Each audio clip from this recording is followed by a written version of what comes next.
اللہ ہر چیز پر قادر ہے، وہ جسے چاہے عذاب دے اور جس پر چاہے رحم کرے، اور اسی کی طرف تم لوٹائے جاؤ گے۔ اور تم اس کو نہ زمین میں عاجز کر سکتے ہو نہ آسمان میں، اور نہ اللہ کے سوا تمہارا کوئی دوست ہے اور نہ مددگار۔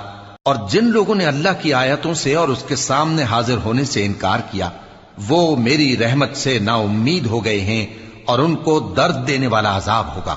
تو ان کی قوم کے لوگ جواب میں بولے تو یہ بولے کہ اسے مار ڈالو یا جلا دو، مگر اللہ نے ان کو آگ میں جلنے سے بچا لیا۔ جو لوگ ایمان رکھتے ہیں ان کے لیے اس میں نشانیاں ہیں۔